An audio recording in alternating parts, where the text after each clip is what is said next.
Welcome friends, welcome to this second video. अगर आपने अभी तक पहला वीडियो नहीं देखा है तो इट इज़ हाईली रिकमेंडेड कि आप उसको देख लें। पहले वीडियो में मैंने शेयर कैपिटल कैसे कैसे कंपनी इशू करती है वहाँ तक बताया है। तो अब मैं आपको दिखाऊंगा कि इसको हम रिप्रेजेंट कैसे करते हैं। तो बेटा मैं स्टार्ट करूँगा यहाँ से। So Schedule 3 of the Companies Act 2013 prescribes that the balance sheet to disclose authorized capital, issued capital, subscribed capital amount called up by the company and paid up by the shareholder. The details of the above are given in notes to accounts. मैं आपको example से सिखाता हूँ अभी ये। अब है authorise capital और नॉमिनल कैपिटल और registered capital. It is the maximum amount of capital that a company can issue as share capital. It is stated in the memorandum of association. बेटा नाम से ही पता लग रहा है ऑथोराइज्ड कैपिटल यानी कंपनी को जितने की अथॉरिटी है। चलो एक एग्जांपल ले लेते हैं कि कंपनी को 2 लाख शेयर इशू करने की अथॉरिटी है और 10 रुपये का एक शेयर है सपोज, तो 2 लाख इंटू 10 20 लाख हो गया ऑथोराइज्ड कैपिटल। अगला इशूड। देखो तुम एज अ कंपनी क्योंकि ऑथोराइज्ड सिर्फ 2 लाख शेयर्स इशू करने के हो तो उससे ज़्यादा तो नहीं कर सकते, लेकिन उससे कम तो कर सकते हो। 2 लाख तक करने हैं तो 2 लाख भी कर सकते हो, उससे कम भी कर सकते हो। तो अगला है हमारा issued. So it is that part of the authorized capital which the company has issued to promoters by private placement and for subscription. Like authorized capital, amount of issued capital should also be shown as notes to accounts. अब ये जो ऊपर की line है कि आप promoter, private placement, ये वही है कि वो अलग अलग तरीके जिनके थ्रू आप शेयर्स इशू करते हैं बच्चों। तो सपोज मेरे एग्जाम्पल में मैंने 1,50,000 शेयर्स इशू किए, ठीक है। अब सपोज जनता ने खरीदे 1,40,000, तो वो हो गया सब्सक्राइब। तो subscribe capital is that part of the issued capital which has been subscribe. Amount received by the company whether in cash or in kind as subscribe capital is shown as share capital on the face of the balance sheet. और ये मैं आपको अब example के through सिखाऊंगा, ये जो last की लाइनें होती हैं। So subscribed capital is classified under 2 heads: subscribed and fully paid up and subscribed but not fully paid up. तो आइए आपको सिखाते हैं पहले एग्जाम्पल से, फिर ये पढ़ेंगे। देखो बच्चों, मैंने आपके लिए एग्जाम्पल पहले ही एक फॉर्मेट बनाया हुआ है। तो ये इक्विटी एंड लायबिलिटी है, शेयर कैपिटल है, नोट 1 लिखा हुआ है। नोट 1 में नोट्स टू अकाउंट्स बनाना है हमने, और हमने यहाँ लिख दिया ऑथोराइज इशूड सब्सक्राइब। एग्जाम्पल याद करो, ऑथोराइज कितने शेयर्स थे सर? 2 लाख। एक शेयर कितने का था सर? 10। टोटल 20 लैक्स। ये अमाउंट लिख देते हैं, ये शो नहीं होता क्योंकि रिसीव थोड़ा ना हुआ हमें। इशू कितने करें सर? 1,50। बहुत बढ़िया। 10 रुपये के हिसाब से कितना हुआ सर? 15 लाख। तो ये भी पैसे थोड़ा ना आए हैं इतने। अब 1,40 पब्लिक ने खरीदे थे आपसे, तो इसको मैं लिख रहा हूँ subscribe and fully paid up. Sorry for the writing. तो यहाँ पर ये 1,40 इंटू 10 14 लाख। ये पैसे एक्चुअली में आए ना कंपनी के पास, ये 14 लाख यहाँ पे शो है, ठीक है मेरा बच्चा।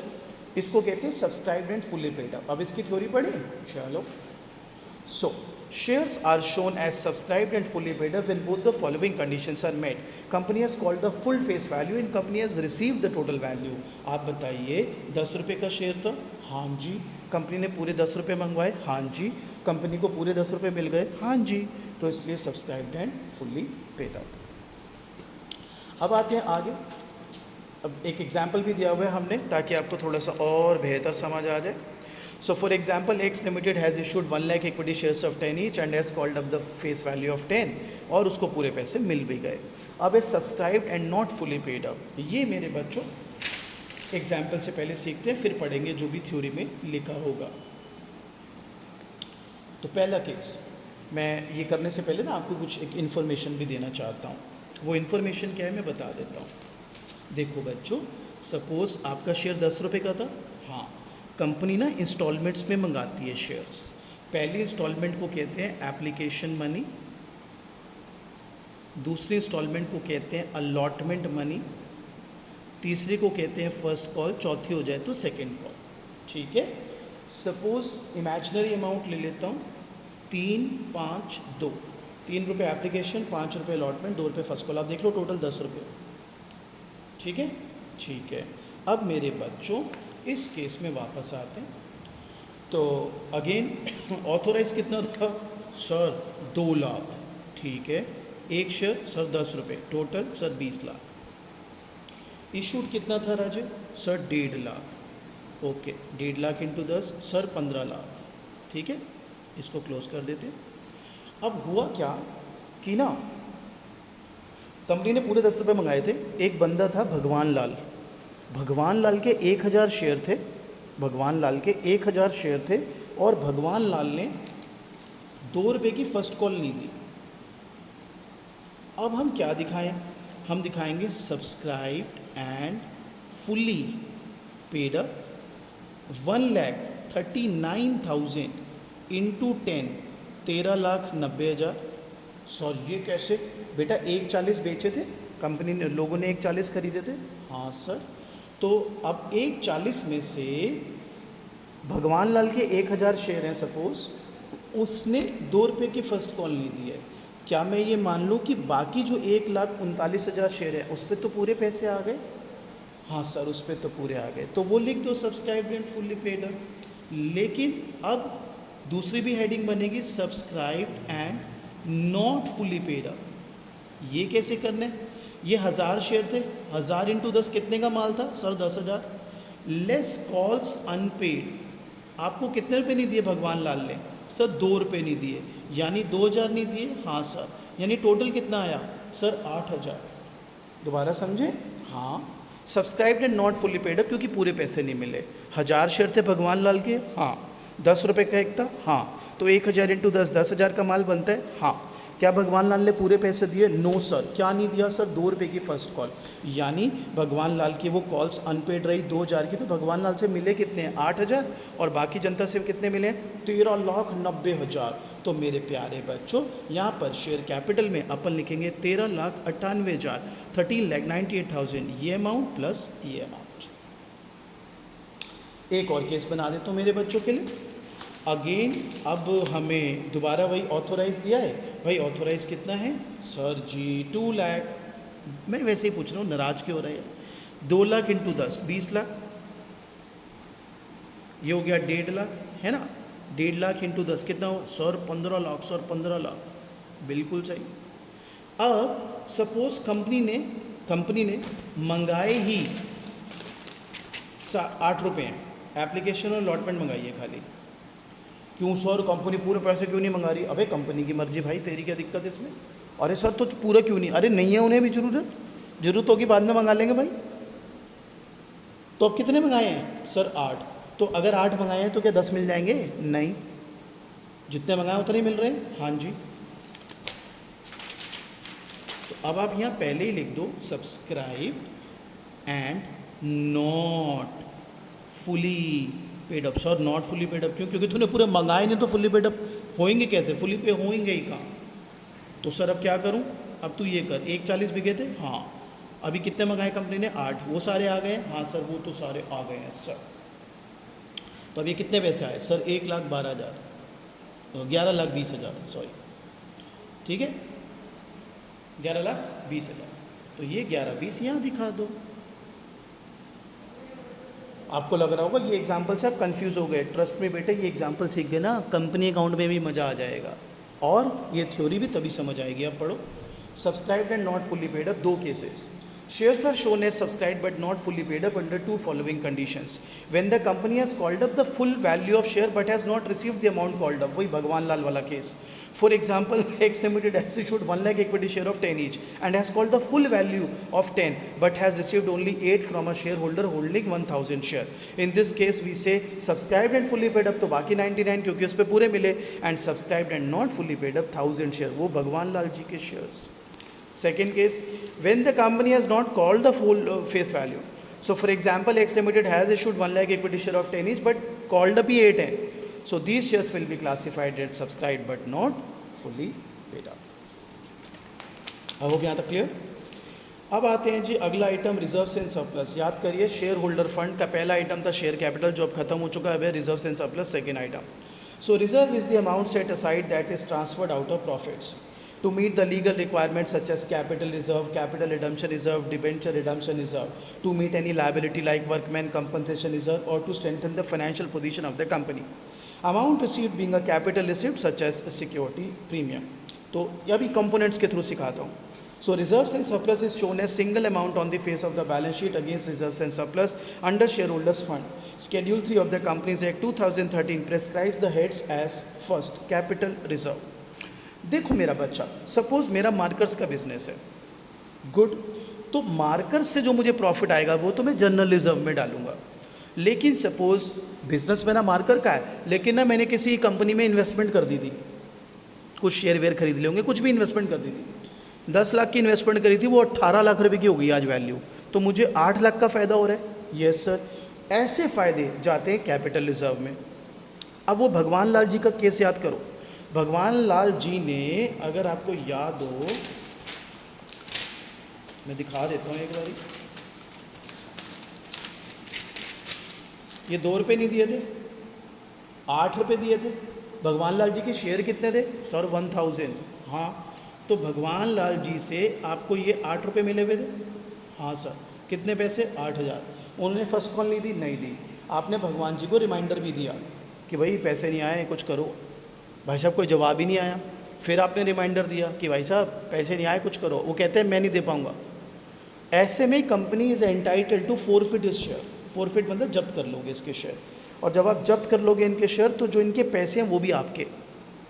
अब कंपनी ने किसी और को पकड़ा, यही 1000 शेयर जॉन को बेच दिए 9 रुपये में, 10 का शेयर 9 में. तो मुझे बताओ, 10 का शेयर 9 रुपये में बेचा, 1 रुपये का लॉस है? हाँ. 1000 शेयर बेचे? हाँ. 1 रुपये का लॉस 1000 शेयर पर, टोटल लॉस 1000 रुपये का? हाँ. लेकिन अभी भी कंपनी की जेब गर्म है. क्या मतलब सर? अबे मतलब ये कि कंपनी ने जब्त कितने पैसे करे हुए थे भगवान लाल के? 8000. जॉन को बेचा 10 का शेयर 9 रुपये में, 1 रुपये के लॉस पर 1000 शेयर, यानी 1000 रुपये का लॉस. हाँ सर. अभी भी तो 7000 अंटी में है कंपनी के, अभी भी तो कंपनी 7000 फ़ायदे में है. अरे हाँ सर, ये तो बेईमानी है. क्या बेईमानी? कोई बेईमानी नहीं. आइए पढ़ते हैं. A reserve created out of capital profit is known as capital reserve. The examples of capital profit from which capital reserve is created are profit on sale of fix asset. भाई एसेट बेचने का धंधा ही नहीं अपना, अपना तो marker बेचने का. Profit on reissue of forfeited share, वही जो भगवान लाल जी के शेयर चिपकाए जॉन को. Profit on sale of investment, वही 10 लाख की इन्वेस्टमेंट 18 लाख हो रखी है. Profit on purchase of existing business, कोई और बिजनेस खरीदा उसमें फ़ायदे हो. ऐसे फ़ायदे जो ऑपरेटिंग नहीं, अदर देन धंधा है, that is called capital reserve, मतलब कैपिटल रिजर्व में जाते हैं. अगला कैपिटल रिडम्पशन रिजर्व. ये थोड़ा ध्यान से सीखना. आपने अभी पीछे पढ़कर आ रहे हो, 2 टाइप के शेयर्स होते हैं, equity share and preference shares. Right sir. कई बार क्या होता है, कंपनी ने इक्विटी शेयर इशू करे, मार्केट से बाय बैक कर लेती है कंपनी, वापस खरीद लेती है अपने शेयर, ताकि शेयर होल्डिंग जो है कम लोगों के हाथ में रहे. और प्रेफरेंस शेयर जो होते हैं ना, कई ऐसे प्रेफरेंस शेयर भी होते हैं जिनकी एक लिमिटेड टाइम पीरियड होता है, उसके बाद उनको रिडीम करना होता है. लाइक 10 साल टाइम पीरियड है, तो 10 साल के बाद कंपनी को वापस पैसे करने ही पड़ेंगे, प्रेफरेंस शेयर वापस खरीदने पड़ेंगे.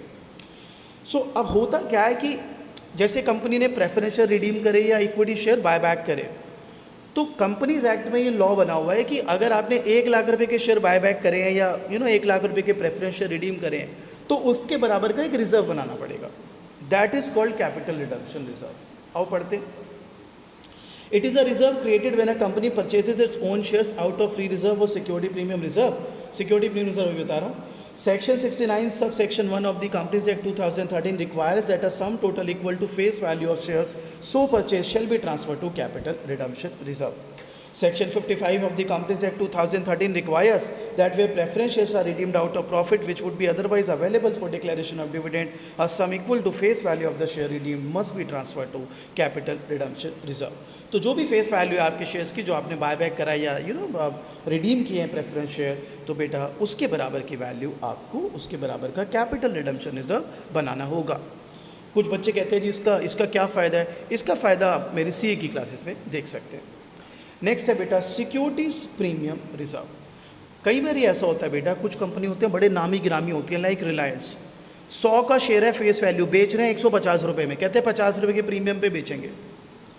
तो बच्चा कहता है सर कोई मूर्ख ही खरीदेगा 100 का शेयर 150 में. क्यों खरीदेगा मूर्ख भाई? अगर उस मूर्ख को ये पता है कि ये 100 का शेयर जो मैं 50 रुपये प्रीमियम पे 150 में लूँगा, लेकिन फ्यूचर में इसकी वैल्यू 400 भी हो सकती है, तो फिर वो मूर्ख हमसे बहुत समझदार है. सर कहना क्या चाहते हो? कहना ये चाहता हूँ जब जब कंपनी फेस वैल्यू से ऊपर बेचेगी शेयर को, तो जितने भी ऊपर पर बेचेगी उसको प्रीमियम कहते हैं, और उस अमाउंट का एक रिजर्व बनता है, उसे बोलते हैं सिक्योरिटी प्रीमियम रिजर्व। बच्चा कहता है रिजर्व क्यों बना रहे हो, लायबिलिटी क्यों क्रिएट कर रहे हो? क्योंकि वो जो आपने एक्स्ट्रा प्रीमियम पर जो बेचे हैं शेयर्स, वो स्पेसिफिक पर्पसेस के लिए यूज़ कर सकती है कंपनी, इसलिए वो लायबिलिटी होती है। सर वो कौन से स्पेसिफिक पर्पस हैं? वो कंपनीज एक्ट में, कंपनी अकाउंट्स में सीखेंगे, 12th में ही सीखेंगे वो तो। It is a reserve to which amount received in excess of the nominal or face value of securities like share debenture is credited.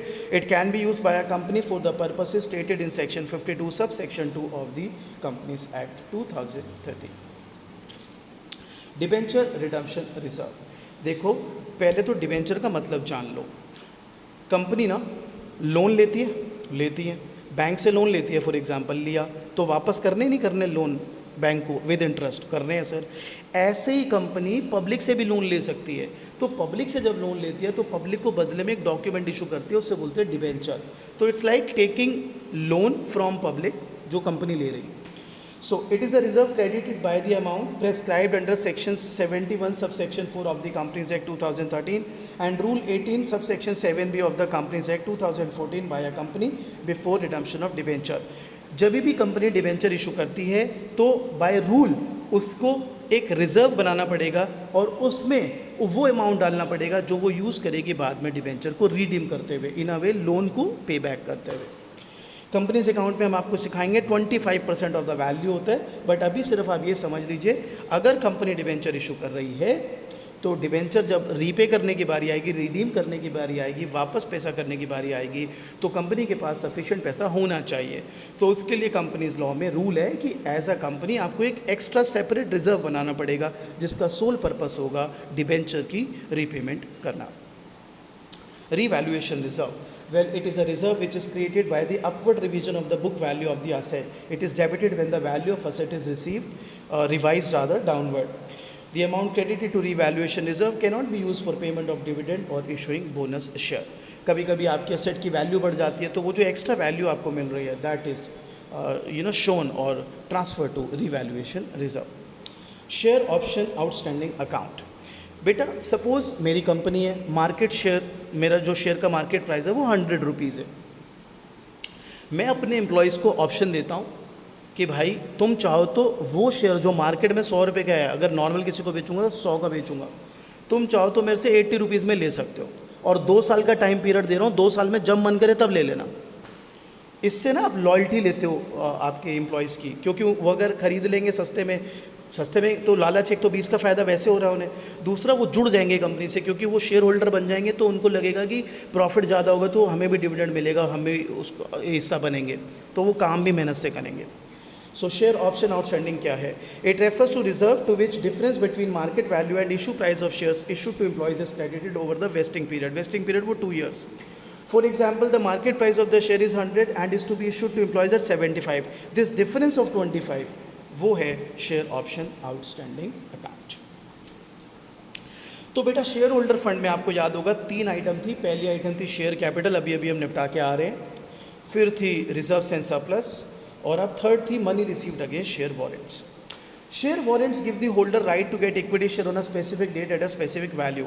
Thus, share warrants will be converted into equity share at later date at a predetermined price. Since these are to be converted into equity share, they are shown as a shareholder fund. एक मतलब बताते हैं इसका।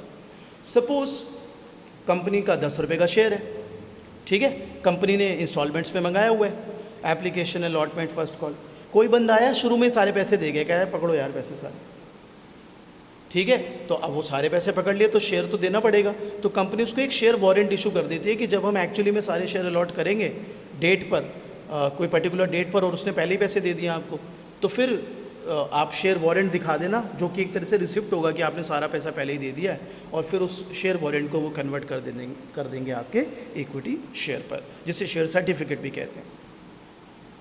Share application money pending allotment. तो मैंने आपको कहा था, इधर देखो दोबारा दिखा भी देता हूँ, फर्स्ट इंस्टॉलमेंट और एप्लीकेशन, सेकेंड इंस्टॉलमेंट और अलॉटमेंट, थर्ड इंस्टॉलमेंट और first call, right. Share application money pending allotment. So amount received by the company as share application and against which the company will certainly allot shares is shown against share application money pending allotment. This situation will arise only when the application money is received before the balance sheet date and allotment is made after the balance sheet date, that is 31st March of that year. तो suppose application आई है 30 मार्च को और shares allot होने हैं से 5 मई को, तो आपको तो पता है 31 मार्च को ईयर क्लोज करना पड़ता है। तो 31 मार्च को आपको वो पैसे आ गए हैं जो एप्लीकेशन की फॉर्म में, और आपको पता है कि इनके अगेंस्ट आपको शेयर अलॉट करने हैं मई में, तो फिर इसको हम कहते हैं share application money pending allotment. Liability तो है ही ना आपकी, आपको वो पैसा जो आपने एप्लीकेशन में पकड़ा है लोगों का, उसके लीव में आपको शेयर्स अलॉट करने हैं मेरे बच्चों। Are we clear? अगला है मेरे बच्चों नॉन करेंट लायबिलिटीज़। तो आपको मैं एक बारी दोबारा दिखा देता हूँ सारा का सारा, ताकि हम एक लूप में रहें। ये बैलेंस शीट थी जो फर्स्ट वीडियो में हमने देखे थे, है ना?